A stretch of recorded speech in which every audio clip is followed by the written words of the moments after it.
the decision to help. What they didn't expect was the flood. One message turned into hundreds, then thousands. Screens lit up non-stop. Questions, screenshots, desperation disguised as urgency. They tried to answer everyone. They couldn't. Some listened. Some hesitated. Some blamed. When people win, they celebrate quietly.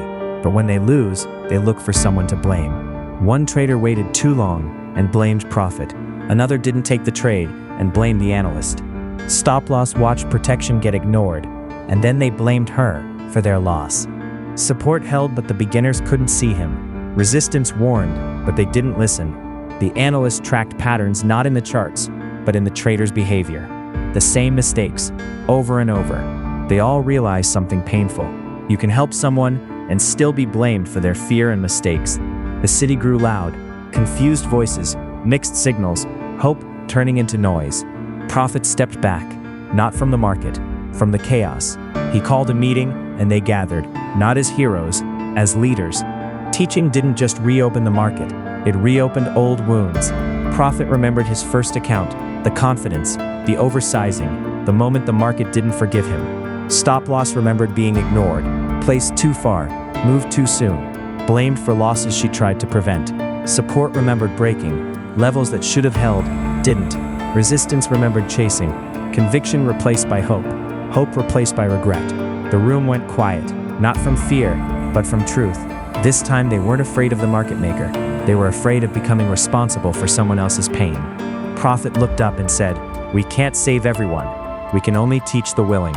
In order for this to work, it needed rules, commitment, and ownership from the students. And so the idea formed. A place for beginners, not promises, foundations. The door wouldn't be open to everyone, only to those ready to learn, ready to be responsible. So in that moment, the concept for the foundation was formed. A school where all were welcome, but only those ready to learn would be allowed to attend. But something was missing. They needed a guide, something solid, something every beginner could hold on to before they clicked buy for the first time. Prophet reached into his bag. He didn't pull out a mystical ancient scroll. He didn't pull out a secret algorithm. He pulled out a book. Thin, slightly worn, and clearly self-published. Stop-loss looked at the cover. She raised an eyebrow and said, "Did you write this?" Prophet said, "I had a lot of free time after I blew my first account." He dropped it on the table and said, "Everything beginners need to start is in here." The analyst flipped through the pages. Chapter 1, What is the stock market? Chapter 2, How the stock market works. Chapter 4, What is technical analysis? Trading log in the back.